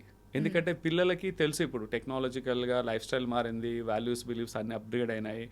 మీ వాల్యూస్, మీ బిలీఫ్స్కి వాళ్ళకి తేడా ఉంటుంది. మీరు కీ రోల్, ఒక ప్రైమరీ లీడ్ రోల్ తీసుకొని మీరు మీ తల్లిదండ్రులని హెల్తీగా మేనేజ్ చేయడము, హెల్తీ బౌండరీస్ మీరు క్రియేట్ చేసినప్పుడు గొడవలు తగ్గుతాయి, మ్యాక్సిమం తగ్గుతాయి, ఉండేయని కదా మ్యాక్సిమం తగ్గుతాయి, బ్రేకప్స్ వరకు అయితే అసలు దారి తీయదు. సో ఈ ప్లేస్ లో హస్బెండ్ చాలా పాపం నలిగిపోయేది హస్బెండే, అటు అమ్మ లేదంటే ఇటు వైఫా అని. సో అంటే తను ఎలా డీల్ చేయాలి సార్? ప్రాక్టికల్ గా హస్బెండ్ ఎక్కువ నలిగిపోతాడు, కొన్ని కేసెస్ లో కోడలు కూడా నలిగిపోతుంది. సో ఎక్సెప్షన్, ఎందుకంటే రెండు వైపులా ఉంటుంది. హ్యాండిల్ చేయడం అదే ఇంతకుముందు మనం అనుకున్నట్టు. ఇక్కడ ఏంటంటే నాకు భార్య ముఖ్యమా అమ్మ ముఖ్యమా అంటే ఇద్దరు ముఖ్యమా, but sequence important, priority important. ఇప్పుడు ఒకటి ఏంటంటే వాళ్ళ అమ్మ నాన్న వాళ్ళు ఆల్రెడీ పెంచి పెద్ద చేశారు, వాళ్ళు పెళ్లి చేసి ఇచ్చారు. సో డెఫినెట్లీ ప్రయారిటీలో భార్య ఫస్ట్ రావాలి నన్ను అడిగితే. యాజ్ అ రిలేషన్షిప్ కోచ్ భార్య ఫస్ట్ ప్రయారిటీ, తన మనోభావాలు దెబ్బకుండా చూసుకోవాలి. బట్ అలాగే భార్య కూడా she has to accept the reality and తను కూడా ఏంటంటే పొసెసివ్గా అంటే కొంచెం హెల్తీ లిమిట్స్ దాటున్నప్పుడు కూడా భర్త కూడా వదిలేస్తారు, దే గివ్ అప్. అర్థమైందా? ఇప్పుడు ఏంటంటే మీరు చేసిన స్టేట్మెంట్ చాలా పెద్దగా అనిపిస్తుంది. అంటే ఎందుకంటే వైఫ్ ఎందుకు ఫస్ట్ ప్రయారిటీ అవుతుంది అంటే చిన్నప్పటి నుంచి కానీ మోచి పెంచింది అమ్మ కదా. ఇప్పుడు నీకు పెళ్లి కాలేదమ్మా, నీకు అర్థం అవ్వట్లేదు, పెళ్ళి అయిన వాళ్ళకి తెలుస్తుంది ఇవన్నీ. రెండో విషయం ఏంటంటే అమ్మాయికి కూడా ఇప్పుడు కోడలు కూడా హస్బెండే ఫస్ట్ ప్రయారిటీ కావాలి, వాళ్ళ అమ్మ నాన్న కాదు. కానీ అన్ఫార్చునేట్లీ అమ్మాయిలకు వాళ్ళ అమ్మ నాన్నే ప్రయారిటీ. ఎందుకంటే వాళ్ళ అమ్మ నాన్న దగ్గర ఇమోషనల్ సపోర్ట్ దొరుకుతుంది. అత్తయ్యతో గొడవ అయినప్పుడు వాళ్ళ అమ్మ నాన్న బుజ్జగిస్తారు. సో అమ్మ నాన్న మంచోళ్ళు, వాళ్ళు ఏం చెప్పినా మంచిదే. అంటే ఇది ప్రాక్టికల్ సినారియోస్ నేను చెప్పేది. నేనేంటంటే మంచి మాట్లాడి ఏదో ఫిలాసఫీ చెప్పడానికి రాలేదు, మోరల్స్ చెప్పడానికి రాలేదు. ప్రాక్టికల్గా అయ్యే ఇష్యూస్ ఏంటి, ఎలా డీల్ చేయడం అనేది చాలా ఇంపార్టెంట్, నావిగేట్ చేయడం. ఇక్కడ ఏంటంటే భర్త భార్యను ఫస్ట్ ప్రయారిటీగానే ట్రీట్ చేయాలి. That's really important. పిల్లలు వచ్చినాక పిల్లల కంటే ముందు కూడా భార్య భర్తలే ఉండాలి. ఎందుకంటే అమ్మా వీళ్ళిద్దరు పార్ట్నరింగ్ గట్టిగా ఉన్నప్పుడే, దాంపత్యం వివాహ బంధం గట్టిగా ఉన్నప్పుడే అన్నీ బాగుంటాయి. వాళ్ళ అమ్మ నాన్నని బాగా చూసుకోగలుగుతారు, వాళ్ళ పిల్లలను పేరెంటింగ్ బాగా చూసుకోగలుగుతారు, వాళ్ళు ముందుకెళ్ళగలుగుతారు. ఇంకోటి ఏంటంటే అమ్మ నాన్న వాళ్ళు ఆల్రెడీ వయసు అయింది, వాళ్ళ లైఫ్ చిన్నగా ఉంటుంది, వీళ్ళు చాలా జర్నీ చేయాలి. అలాగని వాళ్ళని హర్ట్ చేయాలని చెప్పి ఇంతకుముందు మీరు అడిగారు, కనీ పెంచి పెద్ద చేశారు వాళ్ళని ఎందుకు వదిలేమని చెప్పట్లేదు. వాళ్ళకి రెస్పెక్ట్ ఇవ్వండి, బాగా చూసుకోండి, హెల్తీగా చూసుకోండి. కానీ వాళ్ళని మెప్పించడానికి, అది రైటా రాంగా పక్కన పెట్టి వాళ్ళని మెప్పించడానికి మీ బంధాన్ని మీరు పాడు చేసుకోవద్దు, బంధాన్ని విరగొట్టుకోకూడదు, బ్రేకప్స్ కావచ్చు, కాన్ఫ్లిక్ట్స్ కానీ రాకూడదు. అదేమవుతుందంటే నెక్స్ట్ జనరేషన్ మీద కూడా ఇంపాక్ట్ అవుతుంది. చిన్నపిల్లలు వాళ్ళ పిల్లలు కూడా మన్వరాలు ఉంటారు వాళ్ళకి, ఎవరికి వాళ్ళ అమ్మ నాన్నకి తాత నాన్నమ్మ ఉంటుంది, వీళ్ళు కూడా నెక్స్ట్ పేరెంటింగ్ కూడా ఒక లెగసీ ఇవ్వాలి. So they have bigger responsibility and longer journey to do. So అంతేకాదు ఇప్పుడు ఏంటంటే అమ్మ నాన్న దగ్గర మహా అంటే 15-20 సంవత్సరాలు స్పెండ్ చేస్తారు, 25-30 సంవత్సరాలు పెళ్ళి అయ్యేంత వరకు. అంత కూడా లేదు. ఇప్పుడు 20 రాలే, గ్రాడ్యుయేషన్ రాలే, బయట పోస్ట్ గ్రాడ్యుయేషన్స్, తర్వాత ఉద్యోగాలు బయట చేస్తున్నారు. హార్డ్లీ 20 నుంచి 25 వేసుకుందాం, 25 ఇయర్సే అమ్మ నాన్న దగ్గర ఉంటారు. అక్కడ నుంచి పెళ్ళి అవుతాయి. పెళ్ళి తర్వాత 50 ఇయర్స్ లైఫ్ పార్ట్నర్ తోటే స్పెండ్ చేయాలి journey. And there are lot of responsibilities, ఎన్నో చేయాలి, జర్నీ చేయాలి. సో ఇలాంటిది ఏంటంటే వీళ్ళు ఈ బంధాన్ని ఏమాత్రం నష్టపోకుండా చూసుకోవాలి, కేరింగ్గా సెన్సిటివ్గా కనెక్ట్ అయ్యి చూసుకోవాలి. ఇద్దరు ఇంపార్టెంటే. ఇక్కడ ఏంటంటే ముందు నొయ్యి వెనకాల గొయ్యిలాగా ఇప్పుడు భార్య భర్త తర్వాత అమ్మ నాన్న అనేది రెండు ఉంటాయి. బట్ ఎవరి డ్యామేజ్ కాకుండా ఒక బ్యాలెన్సింగ్ యాక్ట్తో ముందుకెళ్ళాలి. బట్ ప్రయారిటీ ఏంటంటే ఇద్దరు ఇంపార్టెంట్. అంతేందుకు ఒక చిన్న ఎగ్జాంపుల్ ఇస్తాను. సొంత కన్నపిల్లలు పక్కన కూర్చున్న చిన్న ఇన్ఫాంట్ 5 సంవత్సరాల పిల్ల 3 years బాబు పక్కన ఉన్నా కానీ ఫ్లైట్లో జర్నీ చేసేటప్పుడు సీట్ బెల్ట్ పెట్టుకునేటప్పుడు ఎయిర్ హోస్టెస్ అనౌన్స్ చేస్తుంది, ఫస్ట్ మీది ఏంటంటే fast on your seat belt, first మీరు పెట్టుకున్నాకనే తర్వాత మీ పిల్లలకి పెట్టండి అని స్ట్రిక్ట్గా చెప్తారు. ఒకవేళ ఫస్ట్ వాళ్ళకి చెప్తే ఇట్స్ వైలేషన్, వచ్చేసి చేయకూడదు, ముందు మీరే పెట్టుకోవాలంటారు. That's a rule. ఎందుకంటే ఈ ప్రాసెస్లో ఆ సీట్ బెల్ట్ పెట్టే ప్రాసెస్లో ఏదైనా టర్బులెన్స్ వచ్చినప్పుడు ఎమర్జెన్సీలో సీట్ బెల్ట్ పెట్టుకోవాలని ఉంటుంది. ఫాస్ట్ ఎమర్జెన్సీలో నేను చెప్పేది. ఆ టర్బులెన్స్ వచ్చినప్పుడు ముందు పిల్లలకి పెట్టేటప్పుడు ఏదన్నా అయినప్పుడు, అనుకోకుండా ఏమైనా ఇన్సిడెంట్ అయినప్పుడు, పాప బాబు బ్రతుకుండి వీళ్ళు పోతే అప్పుడు ఏంటి వాళ్ళ పరిస్థితి, అదొకటి. That's a lot of science research behind that. చాలా రీసెర్చ్ ఉంది, చాలా డెప్త్ ఉంది. ఇక్కడ ఏంటంటే ఈ ప్రాసెస్లో ఆక్సిజన్ తక్కువైపోయి చనిపోవచ్చు తను. ఎగ్జాంపుల్ ఏంటంటే ఇతను యాక్టివ్గా ఉంటేనే వాళ్ళను సేవ్ చేయగలుగుతాడు, తను పెంచి పోషించగలుగుతాడు, తర్వాత మాస్క్ పెట్టగలుగుతాడు. ముందు తను పెట్టుకొని టైం సరిపోవట్లేదు, చిన్న ఇన్ఫాంట్ వాళ్ళ ఫాదర్కి పెట్టలేడు కదా, మదర్కి పెట్టలేరు కదా. సో అలాగే ఇక్కడ ఏంటంటే పిల్లల కంటే కూడా ఇంపార్టెంట్ సెల్ఫ్ కేర్. అంతకు మించి అడగాలంటే ముందు భార్య భర్తల కంటే ముందు సొంతంగా సెల్ఫ్ కేర్ చాలా ఇంపార్టెంట్, తర్వాత లైఫ్ పార్ట్నర్, తర్వాత పేరెంట్స్, పిల్లలు, వీళ్ళందరూ. అలాగని పిల్లలు తక్కువ కాదు, పేరెంట్స్ తక్కువ కాదు, అందరు important. End of this sequence అంతే, అంతకు మించి ఏం లేదు. చాలా చిన్న క్వశ్చన్ అయినా చాలా డెప్త్గా ఆన్సర్ ఇచ్చారు. అసలు సీరియస్లీ నేను చాలా బాగా కన్విన్స్ అయ్యాను ఈ ఆన్సర్కి. సో అంటే ఇప్పుడు ఎవరైనా ఫస్ట్ వైఫ్ నేను ఎక్కువ మీ అమ్మ ఎక్కువ అంటే సో కళ్ళు మూసుకొని నువ్వే ఎక్కువ అని చెప్పండి, హెల్తీగా ఉంటుంది రిలేషన్షిప్. అబ్సల్యూట్లీ చెప్పాలి. అండ్ మాటలతో కాదు, చేతులతో కూడా చూపించాలి. చేయాలి. అలాగే అమ్మ నాన్న కూడా దూరం చేసుకోకండి. వాళ్ళ అవుట్కమే మనం, వాళ్ళ ప్రోడక్టే అంట నేను. ఎందుకంటే వాళ్ళ కష్టార్జితం, వాళ్ళ శ్రమ, వాళ్ళ ప్రేమ, మనం ఈ రోజు ఈ స్థాయిలో ఉన్నామంటే అమ్మ నాన్నదే క్రెడిట్. కరెక్ట్. భార్యలు భర్తలు తర్వాత వస్తారు, but at the same time బాధ్యతలకు వచ్చినప్పుడు ముందు ఈ బాధ్యత, తర్వాత ఆ బాధ్యత, అన్ని బాధ్యతలు మోయాలి. కరెక్టే. అంటే అబ్బాయిలకి ఏంటంటే ఒక 18 years వరకే సార్, మాక్సిమం 25 కూడా కాదు. 18 years వచ్చిన తర్వాత వాళ్ళు స్కూల్కి వచ్చిన తర్వాత కూడా వాళ్ళ పేరెంట్స్తో అంత ఓపెన్ గేమ్ షేర్ చేసుకోలేరు కూడా. సో ఆ లవ్లో ఉన్నప్పుడు కూడా లవర్తో షేర్ చేసుకున్నంత కూడా అమ్మతో షేర్ చేసుకోలేరు. అంటే అంత ఓపెన్గా మీరు అన్నట్లు ఇందాక ఓపెన్ బుక్ లా ఉండాలి అంటారు కదా. ఇమోషనల్ షేరింగే కాదు, లైఫ్ జర్నీ కూడా, టైమ్ అండ్ స్పేస్ కూడా లైఫ్ పార్ట్నర్ తోటే ఎక్కువ స్పెండ్. ఈవెన్ పిల్లలతో కూడా చేయలేరు. ఎందుకు పిల్లలు 20 ఏళ్ళైనా వాళ్ళు దూరం వెళ్ళిపోతారు, వాళ్ళ పెళ్లిళ్ళు వాళ్ళు దూరంగా ఉంటారు. వీళ్ళే చివరి వరకు ఓల్డ్ ఏజ్ హోమ్కి వెళ్ళేంత వరకు, చివరి క్షరం లాస్ట్ బ్రెత్ వరకు, చివరి శ్వాస వరకు వాళ్ళకి కలిసి ఉండాలి. Ups and downs, all seasons, కష్టాలు నష్టాలు అన్ని వీళ్ళ మీద నుంచి వెళ్తాయి. సో అందుకే that's a wonderful amazing journey. దాన్ని ఎప్పుడు తక్కువ చేయకూడదు మనం. సో అంటే వైఫ్ అండ్ హస్బెండ్ చాలా స్ట్రాంగ్గా హెల్దీగా ఉంటేనే వాళ్ళ ముందు జనరేషన్ కానీ వాళ్ళ తర్వాత జనరేషన్ కానీ హెల్దీగా ఉంటుంది అంటారు. అంతేకాదు, నేను ఒక బుక్ రాశాను యాక్చువల్గా, your life graduation book. Family గురించి రాసినప్పుడు హెల్తీ ఫ్యామిలీ ఏదైతే ఉందో, భార్య భర్తలు హెల్తీ ఫ్యామిలీ అనేది ఒక న్యూక్లియస్ లాంటిది సొసైటీకి. ఇప్పుడు చెట్టుకు న్యూక్లియస్ ఎంత ఇంపార్టెంట్, ఆకులు ఫోటోసింథసిస్ హెల్తీగా ఉండడానికి, భార్య భర్తలు ఎంత హెల్తీగా ఉంటే సొసైటీ అంత హెల్తీగా ఉంటుంది. సొసైటీ హెల్తీగా ఉంటే దేశం హెల్తీగా ఉంటే ప్రపంచం. ఎవ్రీథింగ్ స్టార్ట్స్ ఫ్రమ్ మ్యారిటల్ లైఫే. ఫ్యామిలీ మంచుకున్నప్పుడే, భార్య భర్తలు మంచుకున్నప్పుడే everything is healthy, entire society. Nice. So నాకైతే చాలా హ్యాపీగా అనిపిస్తుంది మీతో మాట్లాడడం, చాలా తెలుసుకోవడం. So thank you so much sir, మీ టైంని మా కోసం స్పెండ్ చేసి ఇంత చక్కగా వివరించారు ఈచ్ అండ్ ఎవ్రీథింగ్. సో నాకైతే చాలా హ్యాపీగా అనిపిస్తుంది, చూస్తున్న వాళ్ళకు కూడా ఒక లైఫ్లో క్లారిటీ వస్తుంటుంది. So thank you so much sir. Thank you.